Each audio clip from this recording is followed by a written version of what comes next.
Which one?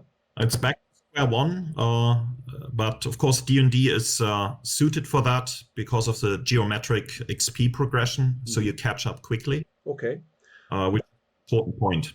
Yeah, so that's an important point, though, and this is very Tunnels and Trolls like, which is that then you get a very diverse group of characters in terms of their actual ability and status, which is huge in this game, right? And so you might have the group of characters' status who's completely reconfigured with somebody who thought of themselves as kind of subordinate is suddenly now in charge, status-wise, right? Or at least is perceived as the high-status person. Yeah, but and that's so, even baked into the initiative system. Who's in charge? Yeah, it was actually kind of funny, the initiative system in a game called Fulminata from around 2000 the early 2000s, which was set in the Roman Republic, I believe, or perhaps just the beginning of the Empire. They had initiative based on social status, which upset people at the time because it really was a bit jarring relative to other aspects of the game. Yes. But in your game, it seems more integrated with many other things, right? So it's not sticking out. It kind of fits with what you have described otherwise, I think, anyway. I mean, if nobody's complaining, then you're fine, right? And it's a two-edged sword. I mean, initiative is be with declaring actions. And if your social status is high, you declare first, so you can take the lead. Right. But of course, the low-ranking members of the team have more opportunities to react. Yes. So that is an important point as well. So you are not using any of the rabbit holes. I just compared this with 8 other systems. Let's not do that, right? We don't need to. So, but this does lead to another question. Let us say that I am going to go. I have the second action. I have come up second in the initiative sequence this particular time. How is my activity related to what I have done already or what somebody has just done? Well, wait, how am I going to put this? We have talked about this in terms of a lot of these systems, especially with early RuneQuest lately. There's quite the question and answer in my latest Patreon post is significant to this. The primary issue here is if my turn begins and my actions begin, I now can decide my movement. I now can decide my activity, and you carry it through to its final conclusion, and then I am done, and then the next person goes. Tell me how you are doing it in this case. For the first time, I'm going to try simultaneous initiative with a declaration of intent as a separate phase, ordered by social status, and then resolving everything at the same time. Sorcerer style. I'm looking forward. Yeah, okay. Okay, we will see what happens. Now, don't forget that the other way I described is not 100% dysfunctional, but I have found there is one thing that makes it the most functional. Actually, 2 things. One thing that makes it far more functional is the ability to screw with the system through your options, to shift where you are in the system through your options or what other people have shifted. So the order changes up through activity. Okay. Interestingly, Dungeons & Dragons 4th edition has a rather sophisticated set of options for this. It's just that no one ever reads them. So therefore, they play the game in this kind of metronomic bullshit in order. Delay action, ready action, and these things. Right, and if you strategize those among the group, you can set up a string of power effects that is quite effective. Absolutely. Yeah, and that's a lot. I personally find that a great deal of fun. I like it. So that's one thing. So that can mitigate the problem of the freeze frame, right? You're not, and also in Dungeons & Dragons 4th edition, when you do something, you often prompt other people's opportunity to act on your turn. Yes. Right. So it's far more dynamic than it looks at first. So that's one thing.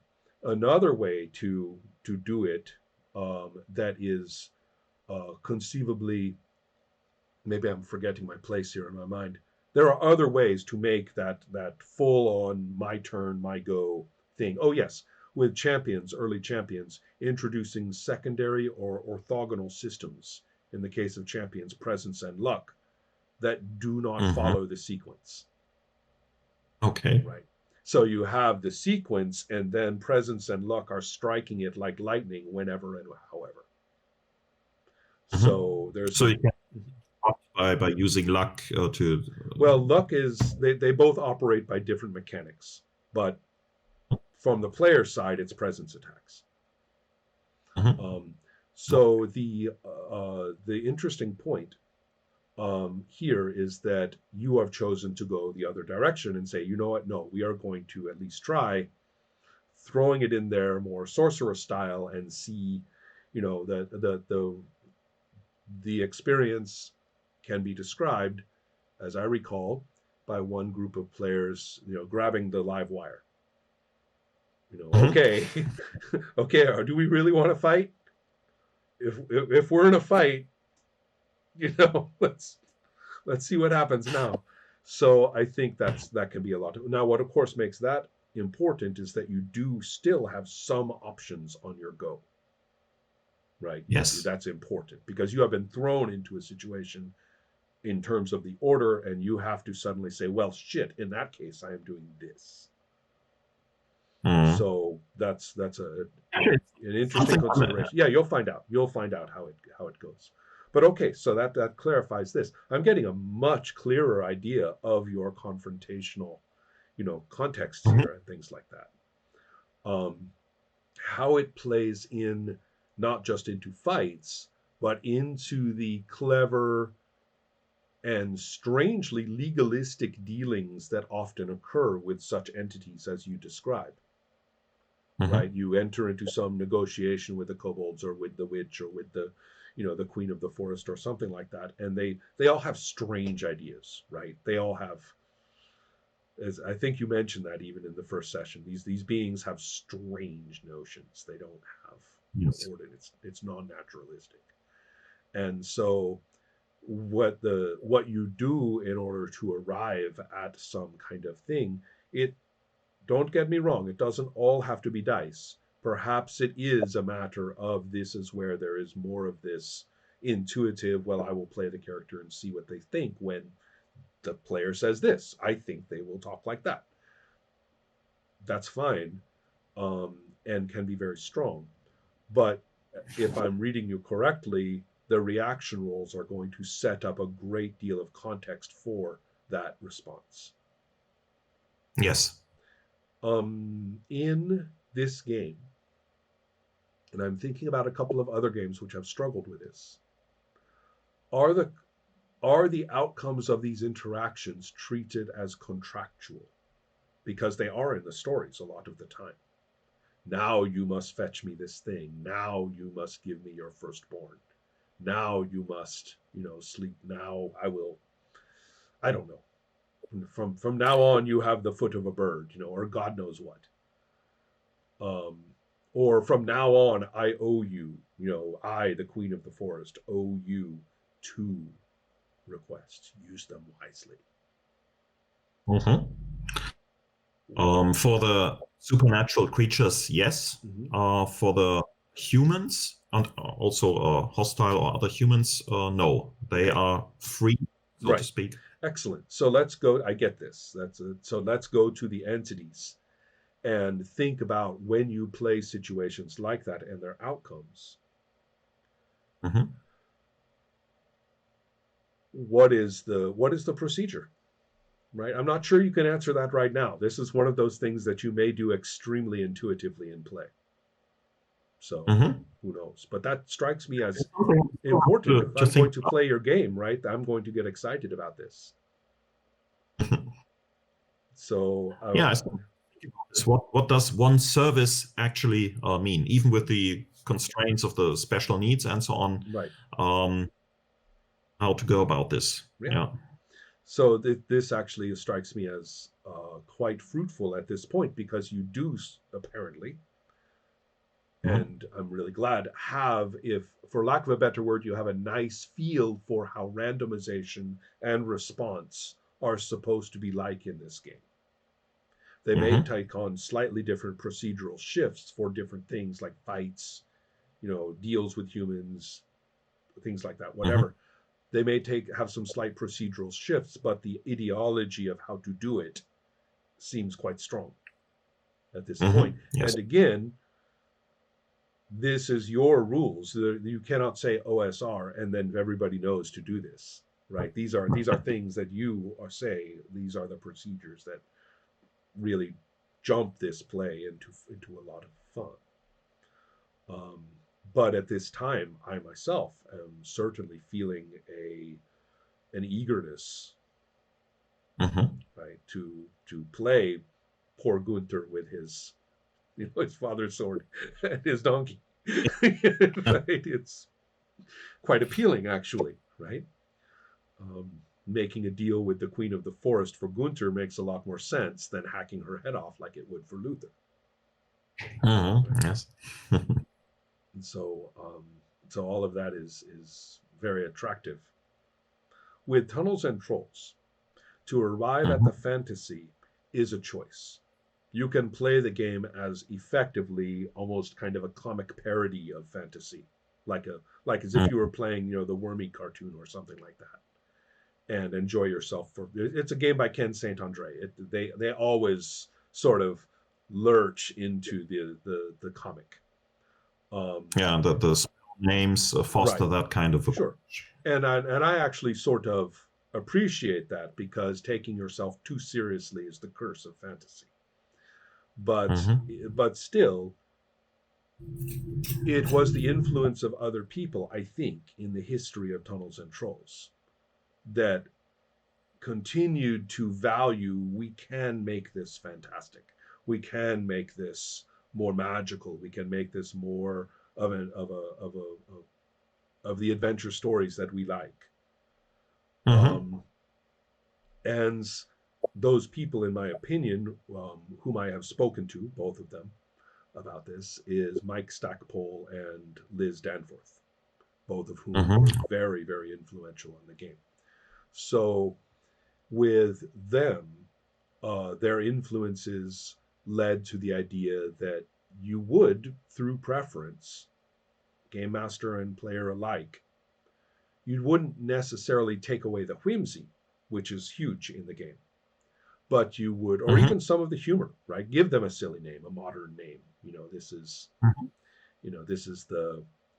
this is the demon Noxin, and of course he Mm-hmm. has big jowls and a sloping nose and a bald head, and right, come on, why not? And so I just made that up, by the way. I like that. Um, so if you can do this, but you can still enjoy this. It will become fantasy if you are fantasy people. Mm-hmm. But the procedures of play, particularly what we often call the dungeon crawl, have been mistaken as fantasy.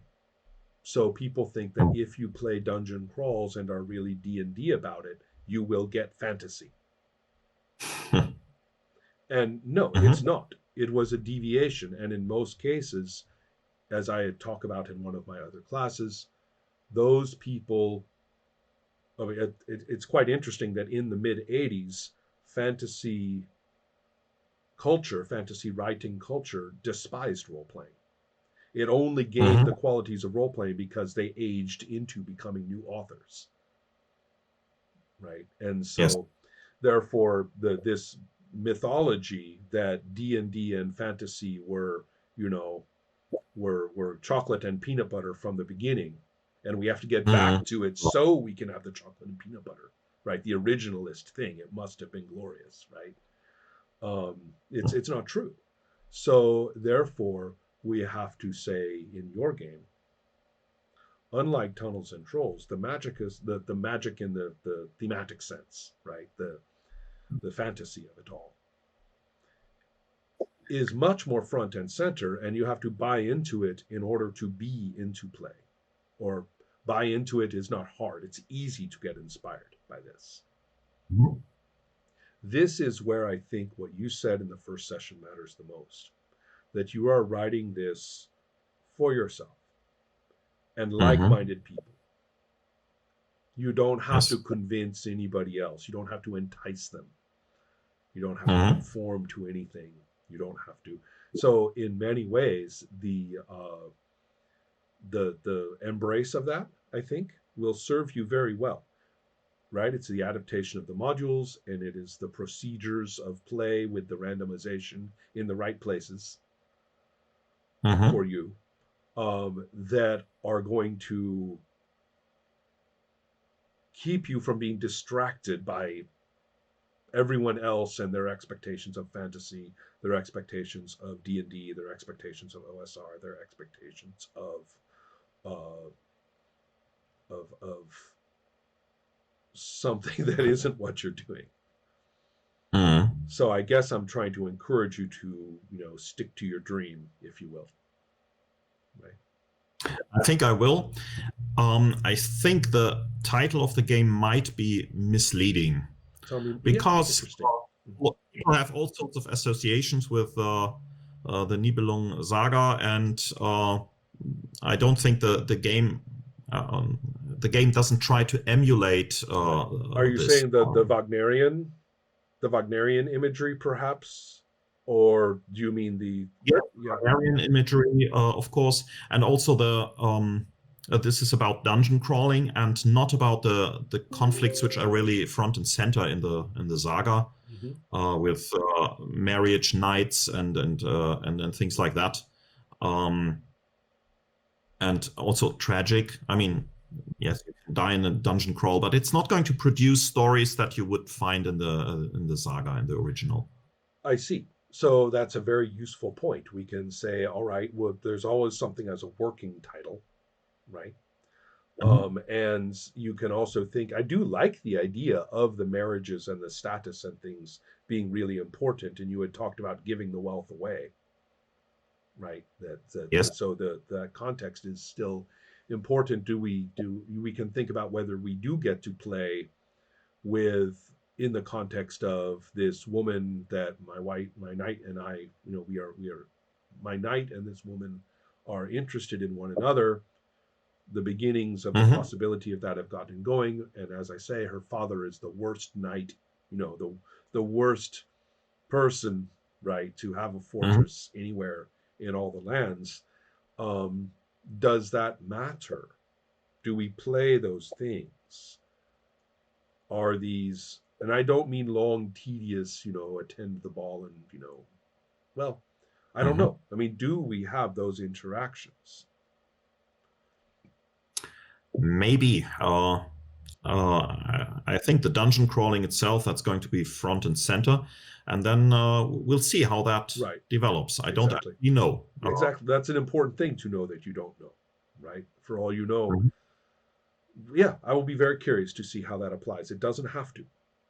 Circle of Hands in particular says we don't play back home. Yes, okay. We never play at the Circle Knights, Citadel or something like that. We never do that.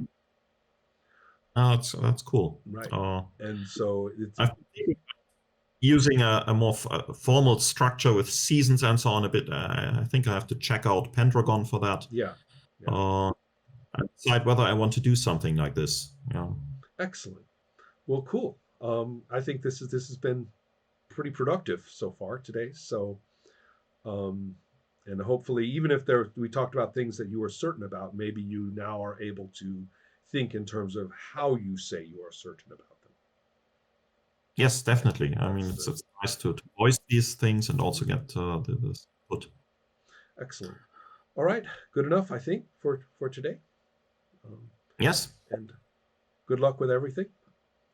I'll see you later. Then thank you very much. Take care.